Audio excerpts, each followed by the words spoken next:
Jesus, now it's the other socket. That's a good shot. That's why that is in the intro now. Wow, your hair is very bright. Yeah, this is the only HD one before I worked out the double layering threshold opacity trick that makes my face look like it's shining while the rest look dark, which I use in most episodes since Black Gestapo. But yeah, because this one was only done with color correction, the look, and that's why my hair looks red, even though it was actually pink at the time. Yay! One-winged angel! Fucking dropping... Ah! Don't drop drink on my bed. Clean up with the panda. Don't use the panda like that. No, it's going to tell me. It's going to tell me. I want to clean up with the panda. Okay, so Hagan is back. Oh no, oh no. Where did that mirror come from? Ad-lib joke. I think that wasn't the first take we did of it, but the first time I did it, it was an ad-lib. And that is the mirror that I use in every episode to put on the makeup. Yep. My mirror. It is Teddy's shaving mirror. God, my beard was long then. Yeah, grow a beard again. Ruining continuity. I think I ruined the continuity a long time ago. This joke works okay on paper. It does not work so much on video. Like the fan joke from Emmanuel. Emmanuel. The fan joke works fine. It's just the fan wasn't strong enough. Industrial fan needed. Oh yeah, the Hagan intro. Now, Let Your Bitch is a better theme. Unquestionably, it is a better song. However, this is uncompromising, and it gives you the idea that you're going to watch something that is a little bit different in tone from quite a lot of other review shows. 'Cause it is. You know, at the heart, the Hagan review show is very, very traditional when it comes to internet reviews. And it's, you know, it's not done in rhyme, it's not done in song, it's not done, I don't know, upside down or whatever. But tone-wise, it's a little bit darker, possibly sometimes it's a bit weirder, and it looks unusual. And that's just a warning about that. I think it's a bit late to be warning them. No, it's a warning for new fans whenever they watch an episode for the first time. Yeah, but if you're warning them, they're not going to become new fans. They might be. It's just so they don't, you know, watch a traditional intro and then suddenly go, what the fuck is this? I think they'll go, what the fuck is this anyway, if they don't know much about your reviews. Well, they might, but I think it's nice that they get a sort of a heads up that what they're going to watch is a little bit more uncompromising than some. Some. Yeah, because I have never watched it. Okay, most internet reviewers at some point I've talked to have been offered a movie or watched a movie and been all like, that I want to review that because it's too out there in some way. Either it's not famous enough, or it's got too weird, or too something else, or it's too dark, or it's too explicit, or whatever. I don't give a shit. You know, I will literally review any movie I feel like. Except ones which you can't extract properly, like animation, like anime. No, it's the subtitles that I have trouble extracting. Although I do have a subtitle extractor now. Okay. Turn joke. Well, it's time you review an anime then. I don't want to review anime. But there's some terrible ones out there. I'm not an anime. I don't. Ninja Scroll. I am not an anime fan. Devilman. I am not an anime fan. Yeah, but yeah. Sure, you're not a fan of terrible films either, but you still watch them. No, I like insane movies. Yet you don't like insane anime movies. Yeah. That's racist. No, I don't much care for just... I'm not an animation fan in general. And yet you do animated porn. I did a CGI animated porn. I did Stonewall and Riot because it was a mixture of the subject matter, superhero parody, hardcore, as hardcore as you can get for CGI. Don't think that's gay legal. porn. You know, Stonewall and Riot. If Stonewall and Riot had been a straight porno, or had not been in CGI, or had been not superhero based, there would have been less chance that I reviewed it. It was just because it was a perfect storm of what the fuck on every single level was one of the reasons I had to review it. And the guys who made Stonewall and Riot made other movies. They made like a paranormal thriller. That's a comedy porno. It's called The House of Moorcock. I will not commit suicide at this time. That music's from Kentucky Fried Movie. I remember. Enjoyable film. A little dated now. My hair's going back to that sort of length next time I get it cut next week. You're going to turn it red, aren't you? Yep, and it's going. It is literally going to go that color of red that is in this episode. So if you see me in New York, I should have hair like that. I decided to get it colored and stuff for the wedding. Of course, this means that, you know, I'm going to film 2 crossovers and my 69th episode special when I get back, and possibly 1 or 2 others. And then, in the new place, and then I'm going to have to upload the Bills Above movies because of, there's complications in the ordering of the episodes. And I'm going to have back to longer blonde roots and old location.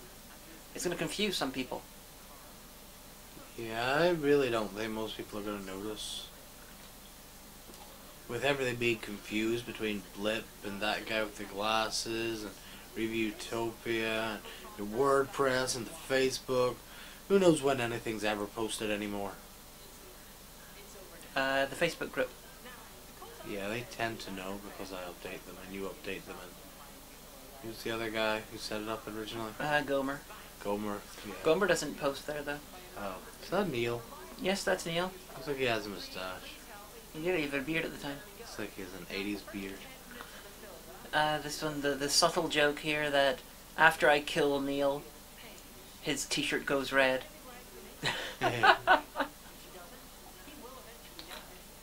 See, who needs, you know, the ability to put, like, you know, silly little CGI effects or whatever on your episode? Red t-shirt will do. Although flying blood effects would have been good. Although that's slightly better because I'm covering him. There we are.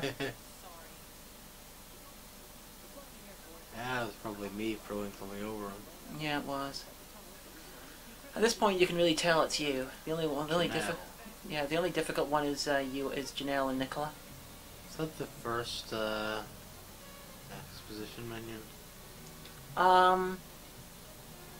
Yeah, the what happened was I wrote the first half of season 2, and then I went back and I wrote The Land Before Time 8, and I deliberately took a bunch of good jokes from the first half of season 2 and I put them into The Land Before Time 8 to try and make it a very good episode, because I knew it would be an episode that would be guaranteed an audience, thanks to you know, that it was the first Tig forums collaboration.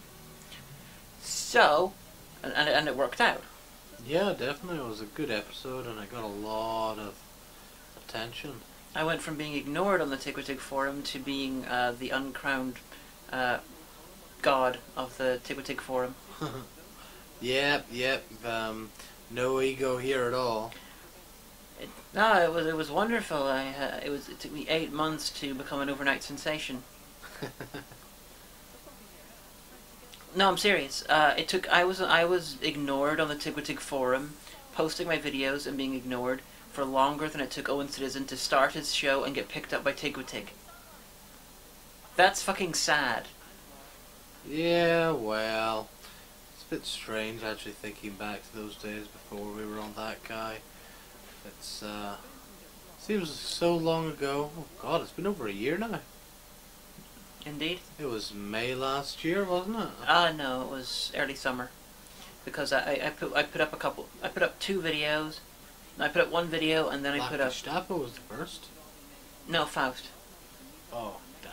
It was Faust, and then it was Confessions of a Trick Baby, and then it was Black Gestapo, and then it was Bone Kickers. I think I had like 4 episodes up, or 3 episodes up before I went to Florida to film Project Million. Yeah, at which point we had a big gap. Yeah, because I did not have access to the take uploading thing at that point. Now I do, so we get regular uploads. Even when you're in America. Yep.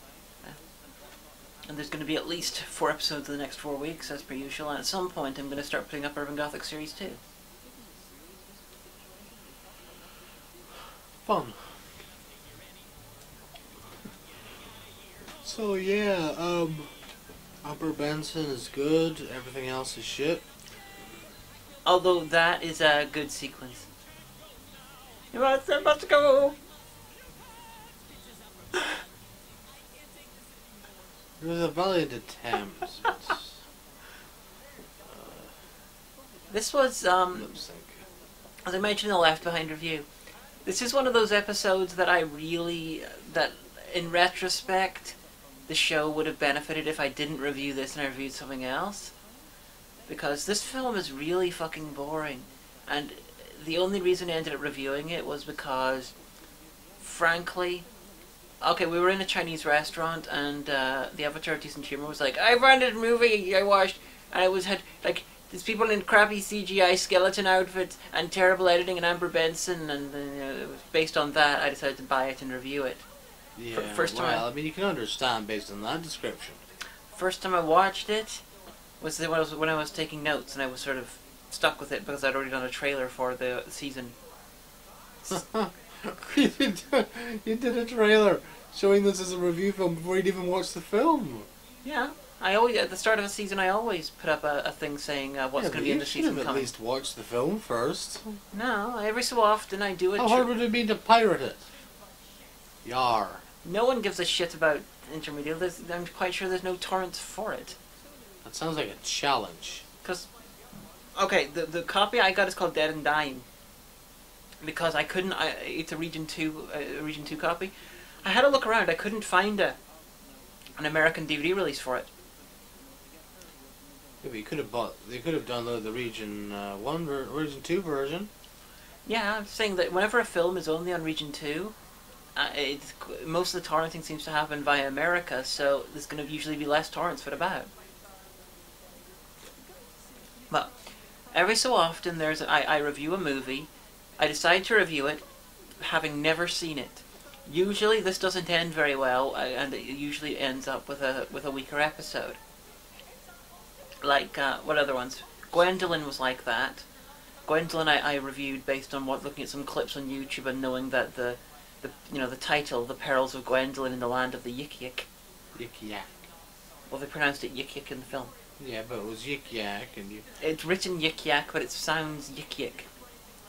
That's very yicky.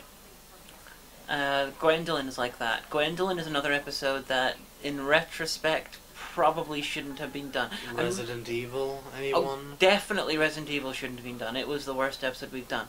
But Gwendolyn and Intermedio, they're not very bad episodes. They're okay. It's just, I think, possibly with a better choice of film, it would have been a more entertaining review. Like, I've got about 70 films in my review list through there, like off the top of my head. You're Never Too Young to Die, that would make a better episode. What the Dear God, what? Yeah, the Father's Day would be a good episode. Bitch Slap. There's a fuckload of films. Bitch Slap was enjoyable. Yeah. Bitch Slap is most likely going to be the 100th episode. Yeah, I don't quite regret doing the episode. It's like, but I regret it more than others, shall I say? Like, there's Okay, well, let me see. Having not seen the movie before deciding to do the review, it's still happening these days. Although the last time it happened was International Gorillas. It worked out okay.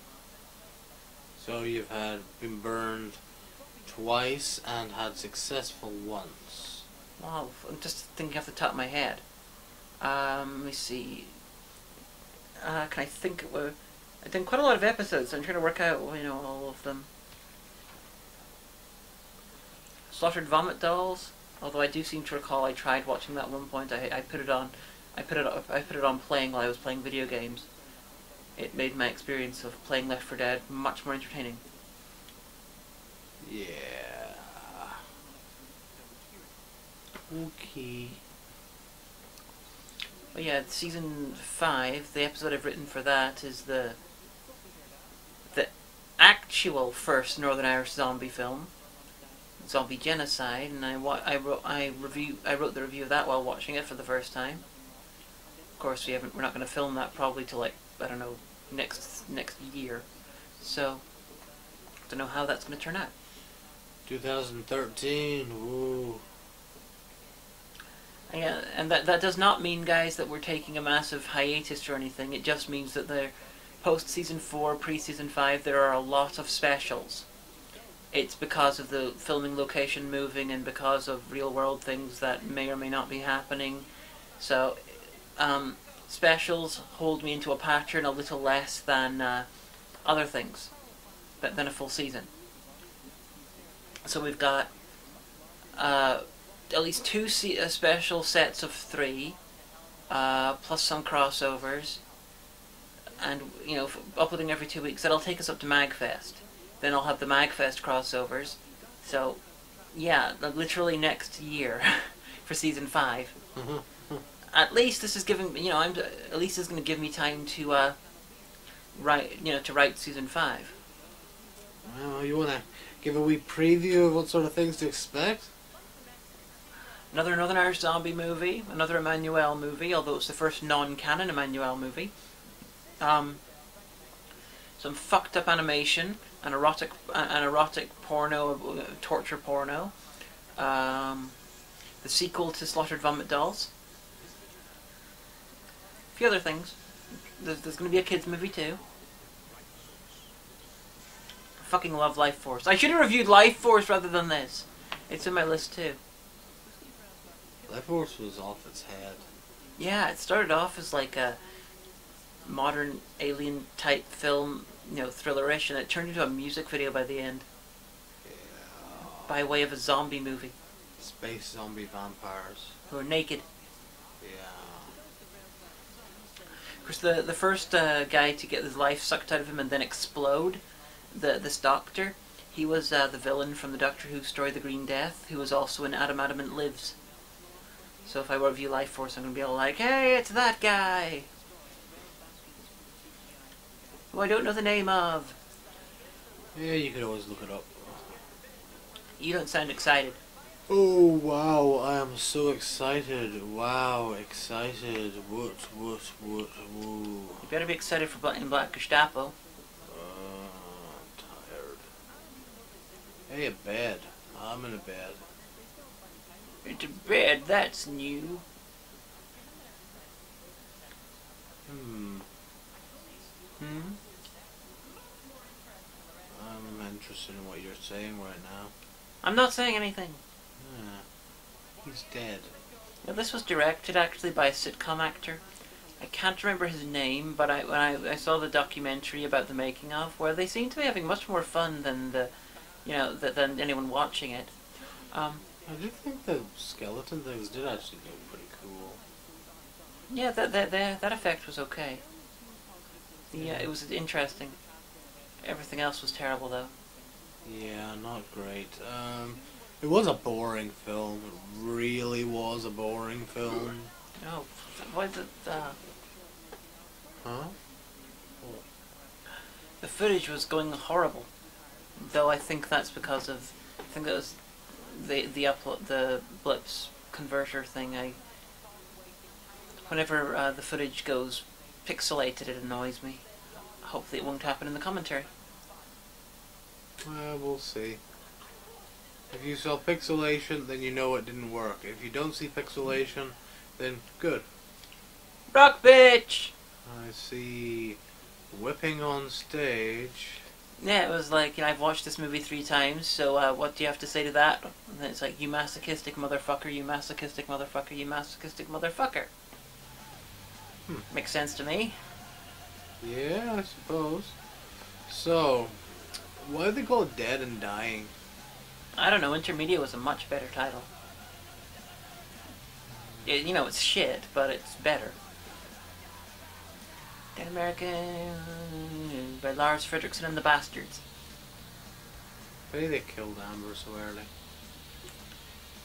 I love you, Amber Benson! I love you! She's in another movie that's on my list to review, One-Eyed Monster, where Ron Jeremy's penis gets possessed by an alien, detaches from his body and kills people. Because that's just what you need with a penis. It is the best severed penis movie I've ever seen. As in severed penis going on some sort of a killing spree movie. Because I've seen like 4 of them. Black Gestapo. Yep. Very briefly, the best episode we'd done. It replaced Land for Time 8, but it was replaced again by Faust. But it is definitely one of the good ones. It's a good episode.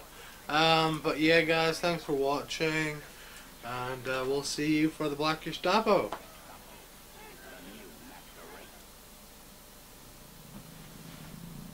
You don't put that at the end anymore.